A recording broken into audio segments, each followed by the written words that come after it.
Excuse me, இங்கே ரவின்னு electric shock அடிபட்டு 209 sir. 209. Okay.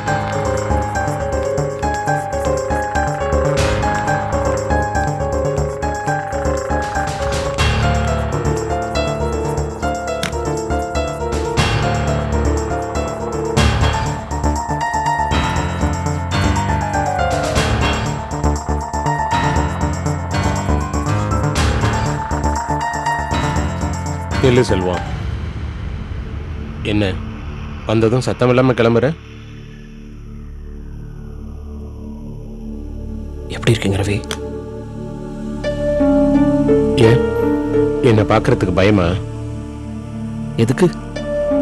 உங்களை பார்க்கணும் தானே வந்திருக்கேன். எதுக்கு பயம்? கரெக்டு தான். எதுக்கு பயப்படணும்? தேவையில்லை. நான் உன்னை என்ன பண்ண போகிறேன்? எதுவும் பண்ண மாட்டேன். செத்து இருக்கணும். அவ்வளோ பெரிய ஷாக். என்னுடைய நல்ல நேரமோ கெட்ட நேரமோ தெரியல. அநேகமாக கெட்ட நேரமாக தான் இருக்கணும். அதனால தான் ஒரு கை கால் இழுத்துக்குச்சு. வருத்தப்படாதீங்க ரவி. நீ ஈஸியாக சொல்லலாம் செல்வம். ஏன்னா உனக்கு கை கால் முழுசாக இருக்கு. என்ன ரவி, நான் அந்த அர்த்தத்தில் சொல்லலை. நான் ஒன்றும் உன்னை கோவிச்சுக்கல. நீ ஆறுதல் சொல்கிற, எனக்கு புரியுது. ஆனால் அதனால எல்லாமே சரியாயிடாதே. தெரு தெருவா நடந்தேன், சைக்கிளில் சுத்தினேன், 2 வீலர் ஓட்டினேன். இப்படி ஓடி அடி தெரிஞ்சவன படுத்த படுக்க கட்டல போட்டுச்சுன்னு நினைக்கும் போதுதான் வருத்தமா இருக்கு. ரவி, எனக்கு உங்க வேதனை புரியுது. கொஞ்சம் தைரியமா இருக்க முயற்சி பண்ணணும். அப்படிதான் நினைச்சு நான் இருந்துகிட்டு இருக்கேன். நான் பிறந்ததுலேருந்து கடவுள் எனக்கு எந்த குறையும் வைக்கல. இதனால் வரல நான் நல்லா தான் இருந்தேன். ஆனா இப்பதான் இப்படி ஓகே இப்படியும் வாழ்ந்தலான்னு எனக்குள்ள ஒரு நம்பிக்கை வந்துருச்சு. அந்த நம்பிக்கை எனக்குள்ள நானே ஏற்படுத்திக்கிட்டேன் செல்வம். கரெக்ட் ரவி. இப்போ அந்த நம்பிக்கை தான் உங்களுக்கு முக்கியம். ஏன்னா மற்றவங்க சொல்ற ஆறுதலை விட நமக்கு நாமே கொடுத்துக்கிற தைரியம் தான் எப்பவுமே பலமா இருக்கும். நான் எப்பவும் ரொம்ப தைரியசாலி. தைரியத்தை விடல. எனக்கு அந்த நம்பிக்கை இருக்கு. ஆனா என் வைராக்கியத்து மேல எனக்கு நம்பிக்கை இருக்கு. ஆனா உண்மையிலையும் லீலா மேலையும் தான் எனக்கு நம்பிக்கை இல்லை. ரவி, என்ன பேசுறீங்க ரவி? உண்மைதான் ஏன் சொல்றேன். அன்னைக்கு நீ வீட்டுக்கு வந்தேன்னு கேட்டப்ப இல்லன்னு சாதிச்ச. அவனும் அப்படிதான் சாதிச்சா. வாய் தவறி போய் சொல்றவங்க கூட நம்பலாம். இப்படி 2 பேரும் திட்டம் போட்டு ஒருத்தருக்கு ஒருத்தர் பேச வச்சுட்டு போய் சொல்றாங்க, நம்பவே முடியாது. ரவி வேண்டாம் ரவி. ஏன் இப்படி ஆபாசமான எண்ணங்கள்லாம் உங்களுக்கு வருதுன்னு எனக்கு தெரியல. நல்லா இல்ல. சும்மா வெள்ளந்தி மாதிரி மூஞ்சி வச்சுட்டு பேசாத. அவளும் அப்படிதான் இருப்பா. என்கிட்ட அடங்கி இருப்பா. எடுத்தெறிஞ்சு பேசினாலும் என்கிட்ட ஒரு பயம் இருக்கும். ஆனா இன்னைக்கு எந்த பயமும் இல்லாம என்கிட்ட சொல்லாம அவ வேலைக்கு போறானா, அவளுக்கு அந்த தைரியம் எங்க இருந்து வந்துச்சு? நீ என்னைக்கு வீட்டுக்கு வந்தியோ அன்னையில இருந்து அவளுக்கு அந்த தைரியம் வந்திருக்கணும். ரவி, நீங்களா ஏதாவது கற்பனை பண்ணிக்கிட்டு பேசுறீங்க? முதல்ல நான் கூட அப்படிதான் நினைச்சேன். ஆனா இன்னைக்கு எனக்கு ஒண்ணு சந்தோஷப்பட்டு என்ன பார்த்து ஓடி வந்த பாரு. அப்ப நான் நினைச்சது சரின்னு முடிவு பண்ணிட்டேன்.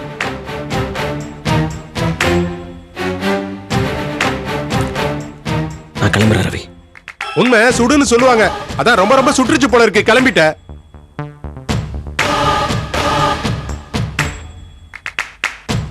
இதுக்கு மேல நான் அதையும் கேட்கறதுக்கு விரும்பல. நான் வரேன். அட போயா. இனிமேல் நீ வந்தா என்ன வரலனா என்ன? என் வீட்டுக்கு வரத பத்தி தான் சொல்றேன். அப்படியே நீ என் வீட்டுக்கு வந்தாலும் என்னால ஒண்ணும் பண்ண முடியாது. கையாலாத காவல்கார மாதிரி வேடிக்கை பார்த்துட்டு இருக்க வேண்டியதுதான்.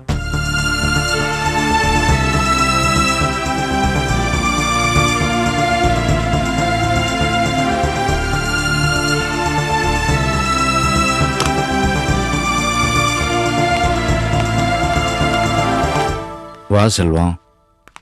ரவியை பாத்தியா? ஏன் ஒரு முகம் ஒரு மாதிரியா இருக்கு? ஒண்ணும் இல்ல. அவன் ஏதாவது சொன்னானா? என்னென்னமோ சொன்னாரு. அவன் குணம் எப்பவும் அப்படித்தான், மாறாது. நீ ஒன்றும் வருத்தப்பட்டுக்காத. இந்த நிலைமையிலேயும் அவன் தப்பு உணரலைன்னா அவனை எந்த கணக்கில் சேர்க்கறது? அவன் ஒரு குணம் கட்ட போய் செல்வம். நீ ஒன்றும் வருத்தப்பட்டுக்காத. இல்ல பரவாயில்ல. அவரோட கைகால் சரியாறதுக்கு ஏதாவது வழி இருக்கிறதா டாக்டர் ஏதாவது சொன்னாரா? தெரியாது செல்வம். அதை பற்றி எனக்கு எதுவும் தெரியாது. கைகால் சரியாகிறது பெரிய விஷயமே இல்லை. மனசு சரியா இருக்கணும். மனசுல விகல்பம் இல்லாம இருந்திருந்தா அவனுக்கு எல்லாமே நல்லதா நடந்திருக்கும். அவனுக்கு என்னைக்குமே நல்ல எண்ணங்கள் மனசுல வந்ததில்லை. நம்ம என்ன பண்ண முடியும்? அவன் தலையெழுத்துப்படி தானே நடக்கும். நீங்க வருத்தப்படாதீங்க, கடவுளை நம்புவோம். ம், நான் போயிட்டு வரேன். சரிப்பா. சரி சரி சரி சரி சரி, அழாத அழாத அழாத. இங்க பாருங்க பாருங்க பாரு, ஆக்காட்டு ஆக்காட்டு. சரிம்மா, தோ தோ வாங்கப்பா. தோ தோ தோ தோ, இங்க பாரு, அம்மா பாரு, அம்மா பாரு, அம்மா வந்து இந்த அப்படி செல்லம், பால் முடி வாங்கிக்க. இல்லடா இல்லடா, இல்ல இல்ல இல்ல. அப்பா, டாக்டர் என்னப்பா சொன்னாரு? ஓ சரிடா சரிடா, இல்லடா தங்க. என்னப்பா என்ன சொன்னாருன்னு கேக்குறேன், ஒண்ணுமே சொல்ல மாட்டேங்கிறீங்க. இல்ல இல்ல இல்ல. ரவி மாப்பிள்ளைக்கு ஷாக் அடிச்சதோட பாதிப்பு இந்த அளவுக்கு தீவிரமா இருக்குன்னு யாருமே எதிர்பார்த்திருக்க மாட்டாங்க. அவருக்கு ஒரு கையும் காலும் விளங்காம போயிருச்சு.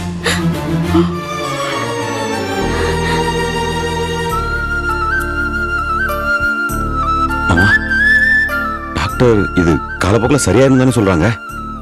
சொல்றாரு. அவர் மன உறுதியோட போராடினார்னா திரும்பவும் பழைய நிலைமைக்கே வந்துடலாமா?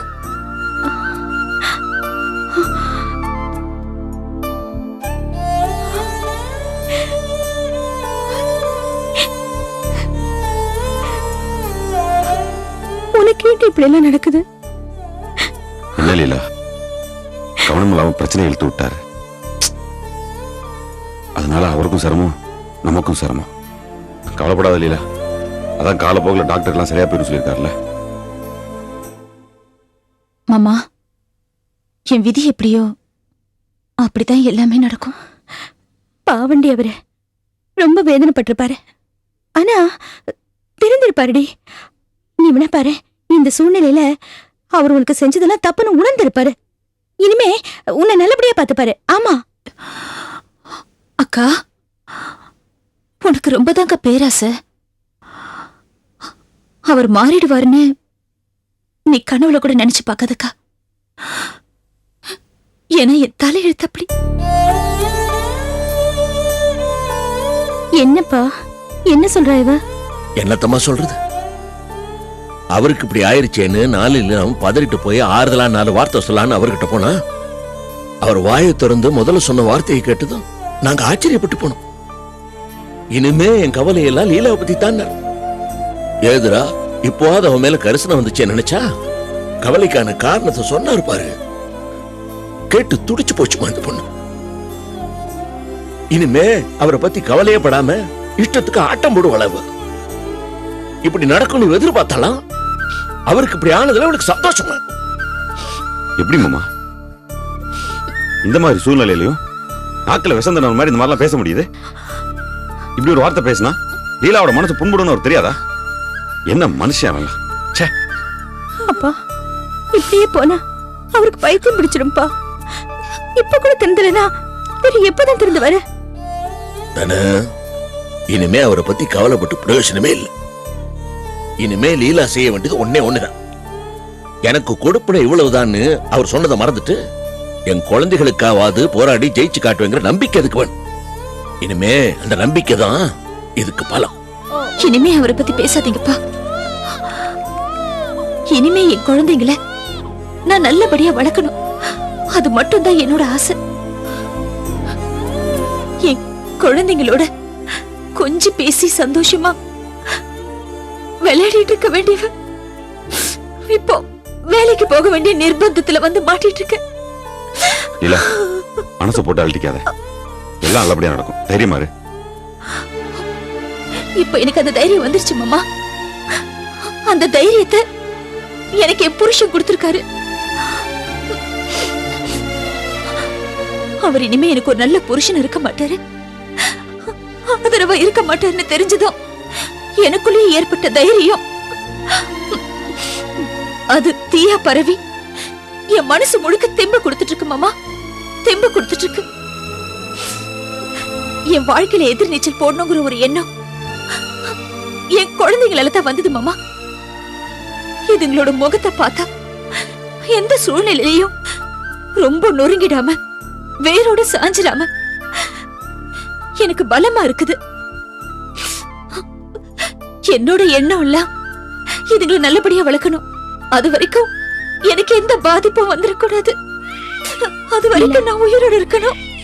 நீலா, ஏன் இப்படி எல்லாம் பேசுற? உனக்கு எந்த குறையும் வராது. நீ நல்லா இருப்ப. இங்க பாரு லீலா, நீ பேசுறது சரியா தப்பா இதெல்லாம் என்னால சொல்ல முடியல. ஆனா நீ தைரியமா இருக்கிறன்னு நினைக்கிறப்போ எங்களுக்கு மனசுக்கு ரொம்ப தெம்பா இருக்கு. ஆனா எதுவா இருந்தாலும் நீயே தைரியமா முடிவெடு. ம்? எல்லாம் நல்லபடியா நடக்கும். சரியா? லீலா, ஆபீஸ்க்கு போனோம்மா, நேரமாவதுல்ல. குழந்தை கொடுத்துட்டு கிளம்பு. கிளம்புங்க. குழந்தை என்கிட்ட கொடுமா. மெதுவாட.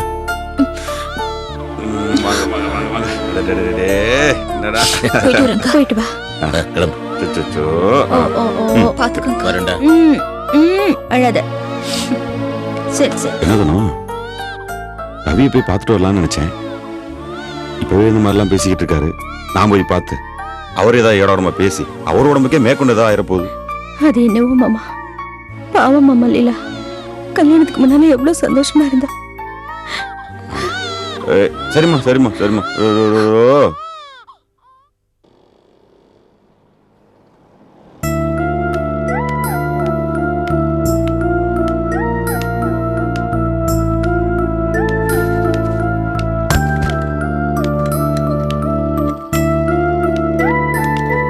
சார் சார் வாங்க உட்காருங்க. பெட்ரோல் பங்க்ல கொஞ்சம் அமௌண்ட் கொடுக்க வேண்டியிருக்கு. இந்த செக்ல சைன் பண்ணீங்கன்னா அப்படியே போறப்ப கொடுத்துட்டு போயிடுவேன். கொடுங்க.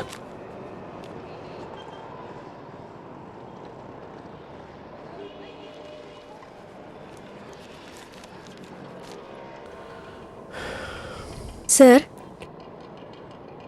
ஏன் ரொம்ப டல்லா இருக்கீங்க?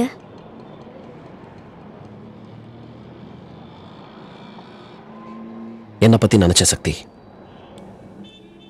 என்ன நினைச்சா எனக்கே வெறுப்பா இருக்கு. என் மேல எனக்கே கோவம் வருது சக்தி. உங்களை பத்தி யாருமே அப்படி நினைக்க மாட்டாங்களே, நீங்க மட்டும் ஏன் உங்களை பத்தி அப்படிலாம் நினைக்கிறீங்க?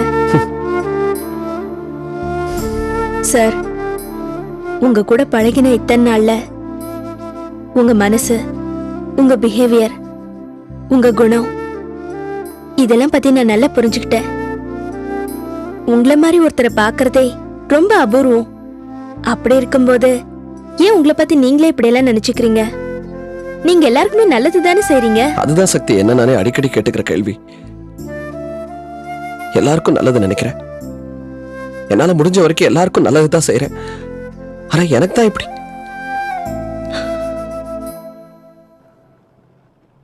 நான் எப்பெல்லாம் யாருக்கெல்லாம் நல்லது நினைக்கிறேனோ அப்பெல்லாம் எனக்கு ஒரு நிம்மதி இல்லாத சூழ்நிலை தான் சக்தி உருவாகுது. நீங்க இப்படி எல்லாம் பேச மாட்டீங்களே, இப்ப மட்டும் ஏன் உங்களை பத்தி உங்களுக்கே ஒரு தாழ்வான எண்ணம் வரணும்? ஏதாவது பிரச்சனையா? என்கிட்ட சொல்லலாம்ல. உங்ககிட்ட சொல்றதுக்கு என்ன சக்தி? லீலாவுக்கு கொஞ்சம் புருஷன் சரியில்லை. நான் தான் உங்களுக்கு ஏற்கனவே சொல்லியிருக்கேனே. சரி, லீலாவுக்கு தனியா சொந்த கால நிக்கிற அளவுக்கு தைரியம் வந்துச்சுன்னா அவளுக்கு அது எதிர்காலத்துல கொஞ்சம் பலமா இருக்குமே அப்படின்னு சொல்லிதான் அவளுக்கு ஒரு வேலையை வாங்கி கொடுத்தேன். லீலா வேலைக்கு போறது ரவிக்கு பிடிக்கல. சத்தியமா என்ன ஆச்சோ ஏதாச்சோ எனக்கு தெரியல. அவ வேலைக்கு போய் சேர்த்த முதல் நாள் ரவிக்கு வீட்டுல கரண்ட் ஷாக் அடிச்சு ஹாஸ்பிட்டல்ல போய் அட்மிட் ஆயிட்டாரு. இப்ப அவருக்கு ஒரு கையும் காலும் விளங்கல. கேட்டவன பதறி போனேன். உண்மையிலேயே அவர் மேல பரிதாபப்பட்டு தான் போய் ஹாஸ்பிட்டல் அவரை பார்த்தேன். போன இடத்துல சொன்ன நம்ப மாட்டீங்க சக்தி, ஹாஸ்பிட்டல் ரூம்ல வச்சு அந்த ரவி என்ன என்னென்ன பேச்சு பேசினார் தெரியுமா? நீ கொடுத்த தைரியம் தாயா, லீலா என்ன மதிக்காம இப்ப வேலைக்கு போயிட்டு இருக்கா, இன்னும் என்னென்னமோ பேசினார் சக்தி. சில விஷயங்கள்லாம் சொல்றதுக்கே கூசுது சக்தி. என்னையும் லீலாவையும் சேர்த்து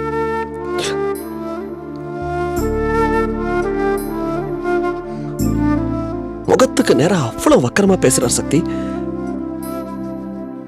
அப்படியே அந்த இடத்துல அருவருப்பிலே செத்து போன மாதிரி இருந்துச்சு எனக்கு. என்கிட்ட இப்படி அவர் பேசுறது இதான் முதல் தடவை. அப்பவே எனக்கு அப்படி இருக்குன்னா இந்த வேதனையை லீலா தினம் தினம் அவர்கிட்ட அனுபவிச்சுட்டு இருக்கா. அவளோட நிலைமை என்னன்னு யோசிச்சு பாருங்க. சரி, இந்த கஷ்டத்துல இருந்தா கொஞ்சம் அவளுக்கு ரிலீஃப் கிடைக்கட்டுமே தானே அவளுக்கு அந்த உதவியை பண்ண போன. அது அவளுக்கே இல்ல இப்ப பாதகமா முடிஞ்சு போச்சு.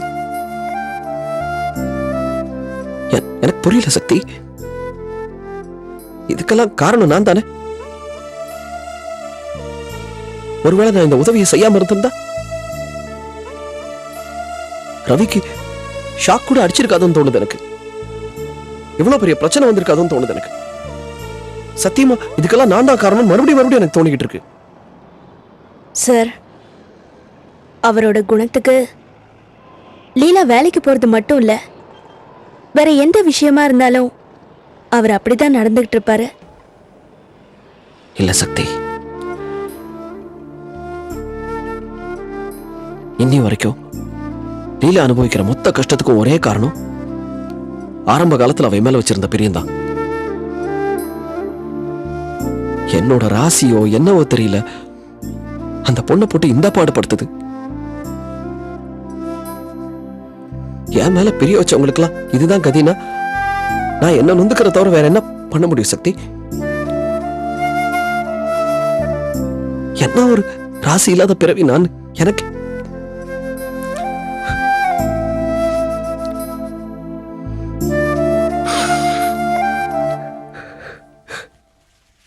நான் கிளம்புறேன் சார்.